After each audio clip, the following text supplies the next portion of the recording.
ശരണ്യമോൾ case നമുക്ക് ഏറെ സുപരിചിതയായ മാധ്യമപ്രവർത്തക, നമുക്ക് ഏറെ ഇഷ്ടപ്പെടുന്ന മാധ്യമപ്രവർത്തക. അവർ തൻ്റെ തൊഴിലിടത്തിൽ ജാതിയുടെയും വർണ്ണത്തിൻ്റെയും വേർതിരിവുകളുടെ കയ്പുനീർ കുടിച്ച് ആ കയ്പുനീര് കൊണ്ടൊരു പ്രളയമുണ്ടാക്കി ആ പ്രളയത്തിന് മുകളിൽ ഒരു സിംഹാസനം ഉറപ്പിച്ച് അതിൽ വിരാജിച്ച പെൺപുലി എന്ന് തന്നെ വിശേഷിപ്പിക്കാവുന്ന മാധ്യമപ്രവർത്തക. എനിക്കേറെ ഇഷ്ടമാണ് ശരണ്യമോൾ കേസ്.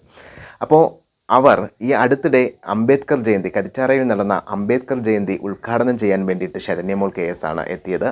അവർ ആ ഉദ്ഘാടന പ്രസംഗത്തിൽ അവർ തൻ്റെ മാധ്യമ മേഖലയിൽ അല്ലെങ്കിൽ താൻ പ്രവർത്തിച്ച മേഖലയിൽ അനുഭവിച്ച അവഗണനകളെക്കുറിച്ച് സവിസ്തരം വിവരിക്കുകയുണ്ടായി. ഏതായാലും നമുക്ക് അതൊന്ന് കേട്ടുവരാം. ലൈഫിൽ ഞാനൊരു മാധ്യമ പ്രവർത്തകയാകാൻ വേണ്ടി ജനിച്ച ആളൊന്നുമല്ല. നിങ്ങളെ പോലെ തന്നെ നോർമലായി പഠിച്ച് നോർമലായി വന്ന് എൻ്റെ അച്ഛൻ ജേർണലിസം പഠിക്കണ്ടെന്ന് പറഞ്ഞെടുത്ത് എന്തെങ്കിലും PG കോഴ്സ് ചെയ്യണമല്ലോ എന്ന് ഓർത്ത് ചെയ്തപ്പോൾ അവിടെ വന്നപ്പോഴാണ് മനസ്സിലായത് നമ്മളെ പോലുള്ള ആളുകൾക്ക് അതിനൊരു സ്കോപ്പേ ഇല്ലാന്ന്. അവിടെ നിന്നാണ് ഞാൻ സ്കോപ്പ് ഉണ്ടാക്കി ഇന്നൊരു മാധ്യമ സ്ഥാപനം ഞാൻ നടത്തിക്കൊണ്ട് പോകുന്നത്. അതായത് ഏകദേശം 12 വർഷം എടുത്തു അതിന് പിന്നിലുള്ള കഥ എന്ന് പറയാൻ. ആ 12 വർഷവും സ്ട്രഗിൾ ചെയ്തു, പലരിൽ നിന്ന് സ്ട്രഗിൾ ചെയ്തു. ലാസ്റ്റ് വർക്ക് ചെയ്ത ചാനലിൽ പോലും എന്നെ സസ്പെൻഡ് ചെയ്തു. സസ്പെൻഡ് ചെയ്തപ്പോഴും ഞാൻ പറഞ്ഞു, പോടാ, നമ്മൾ പോയി ചെന്നൊരു ചാനൽ തുടങ്ങി കാണിച്ചു. ഇന്ന് അവർ നമ്മളെ നോക്കിയിട്ട് ഡെയിലി അയ്യോ ആ ശരണയുടെ അത്ര ഓടുന്നുണ്ടോ, അയ്യോ എൻ്റെ ചാനൽ അത്ര ഓടുന്നുണ്ടോ എന്നുള്ളൊരു വേവ് ഉണ്ടല്ലോ അവർക്ക്. നമുക്ക് അവരെ വേവിക്കാനൊന്നുമില്ല, പക്ഷെ അവർക്കൊരു വേവ് ഉണ്ട്. നമ്മൾ പൊതുസമൂഹത്തിൽ വരുമ്പോൾ അവർക്ക് അനുഭവിക്കുന്ന ഒരു ഭയങ്കര പ്രശ്നമുണ്ട്. ആ പ്രശ്നമൊക്കെ നമ്മുടെ വിജയത്തിലൂടെ കാണിച്ചു കൊടുക്കുക, അല്ലാണ്ട് അവരോട് സംസാരിക്കാൻ നിന്ന് സമയം കളയരുത്. ഇതാണ് ആ മാധ്യമ മേഖല. ഏത് മാധ്യമ മേഖല? സ്വന്തം താല്പര്യങ്ങൾ മറ്റുള്ളവരുടെ നീതി നിഷേധത്തിന് കാരണമാകുമെങ്കിൽ ആ സ്വന്തം താല്പര്യങ്ങളെയൊക്കെ മൂടിവെച്ച് മറ്റുള്ളവർക്ക് വേണ്ടി പൊരുതേണ്ടുന്ന പുരോഗമനപരമായിട്ടുള്ള ആശയങ്ങൾ പ്രചരിപ്പിക്കേണ്ടുന്ന മാധ്യമ മേഖല. ആ മാധ്യമ മേഖലയിലാണ് ഇത്തരം നെറികേടുകൾ നടക്കുന്നത് എന്ന് കാണുമ്പോൾ വളരെയധികം അത്ഭുതമാണ് തോന്നുന്നത്. ഇതുപോലെ തന്നെ മറ്റൊരു മാധ്യമപ്രവർത്തകയും ഇതുപോലെ തുറന്ന് പറഞ്ഞിട്ട് വരികയുണ്ടായി. ഏതോ ഒരു കോൺക്ലേവിലാണ്, ഞാനത് ഓർക്കുന്നില്ല. ഏതായാലും നമുക്ക് അതും കൂടി ഒന്ന് കേൾക്കാം. സ്ത്രീ സൗന്ദര്യ സങ്കല്പത്തിലൊന്നും ഉൾപ്പെടുത്താത്ത ഒരു രൂപം കൊണ്ട് റിപ്പോർട്ടിങ്ങിന് പുറപ്പെട്ട ആളാണ് ഞാൻ. അതുകൊണ്ട് തന്നെ ഇപ്പം ഞാനൊരു 8ാമത്തെ 9ാമത്തെ വർഷമാണ് റിപ്പോർട്ടിങ് ചെയ്യുന്നത്. എൻ്റെ യാത്ര ഒട്ടും സുഖകരമായിരുന്നില്ല. മീൻസ് ചിലപ്പോൾ ഈ പറഞ്ഞ പോലെ ഈ സൗന്ദര്യ സങ്കല്പങ്ങൾ ഇപ്പോൾ പറഞ്ഞില്ല മെയിൻ സ്ട്രീം മീഡിയ കാണാറില്ലെന്ന്. ഞാൻ മെയിൻ സ്ട്രീം മീഡിയയിൽ അപ്ലൈ ചെയ്യാറില്ല, കാരണം എടുക്കില്ല. അവർ പറയുന്നത് നിങ്ങൾ പ്രസൻറ്റബിൾ അല്ല എന്നാണ്. എനിക്ക് ഈ കാണുന്ന കോലമൊന്നും എനിക്കെൻ്റെ വീട്ടിൽ വെച്ചിട്ട് വരാൻ പറ്റില്ല. അപ്പോൾ അതുകൊണ്ട് ഞാൻ അപ്ലൈ ചെയ്യാറില്ല. ഇപ്പം ഞാൻ വർക്ക് ചെയ്യുന്നത്, ഇപ്പോൾ ഇവിടെ ഇരിക്കുന്ന ഭൂരിഭാഗം പേർക്കും എന്നെ പരിചയപ്പെടുത്തേണ്ടത് ആവശ്യം ഉണ്ടായിരിക്കും. ഞാനൊരു ഓൾട്ടർനേറ്റീവ് മീഡിയ കേരളീയം എന്ന് പറയുന്ന മാസികയുടെ സ്പെഷ്യൽ കറസ്പോണ്ടൻ്റാണ്. വളയിട്ട കൈകൾ വളയം പിടിക്കുമ്പോൾ, ഇതൊക്കെ നമ്മൾ എപ്പോഴും വായിക്കുന്ന ടൈറ്റിലുകളാണ്. കൊലുസിട്ട കാലുകൾ, വളയിട്ട കൈകൾ എന്നൊക്കെ പറഞ്ഞു.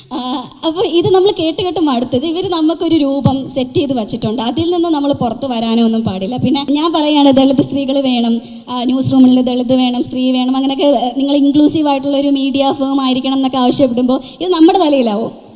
ഇത് ദളിത് സ്റ്റോറി, മീൻസ് നിങ്ങളൊരു SC/ST സ്റ്റോറി ഉണ്ട്, നിങ്ങൾ ചെയ്തോളൂ. ഇതെന്തിനാ നമുക്ക് അങ്ങനെ അടിച്ചേൽപ്പിക്കാനല്ല പറയുന്നത്. ഇപ്പോൾ സ്ത്രീകളുടെ സ്റ്റോറി ചെയ്യാനായിട്ട് നമ്മൾ പറയുകയാണ്, നിങ്ങൾ പറയുന്ന വാക്കുകളിൽ പ്രശ്നമുണ്ട്, ഇങ്ങനെയല്ല റിപ്പോർട്ട് ചെയ്യേണ്ടത്, അല്ലെങ്കിൽ നമുക്ക് ഇങ്ങനെയല്ല കേൾക്കേണ്ടത്, നമ്മൾ ഇതിൽ പ്രശ്നമുണ്ട് എന്ന് നമ്മൾ ചൂണ്ടിക്കാണിച്ചാൽ എന്നാൽ ഇനി മുതൽ നിങ്ങൾ റിപ്പോർട്ട് ചെയ്തോളം പറയും. ഇത്ര കാലമായിട്ട് ഈ സമൂഹത്തിൽ കൂടെ ജീവിക്കുന്ന മനുഷ്യരല്ലേ, എന്തുകൊണ്ടാണ് നിങ്ങൾക്ക് അങ്ങനെ ചിന്തിക്കാൻ പറ്റാത്തതെന്ന് എനിക്ക് പല ആണുങ്ങളോട് എനിക്ക് ചോദിക്കാൻ തോന്നിയിട്ടുണ്ട്. അപ്പം ഞാൻ ആദ്യം എൻ്റെ വർക്ക് തുടങ്ങുന്നത്, അതായത് ജേർണലിസം കരിയർ തുടങ്ങുന്നത് ഒരു TV ചാനലിലാണ്.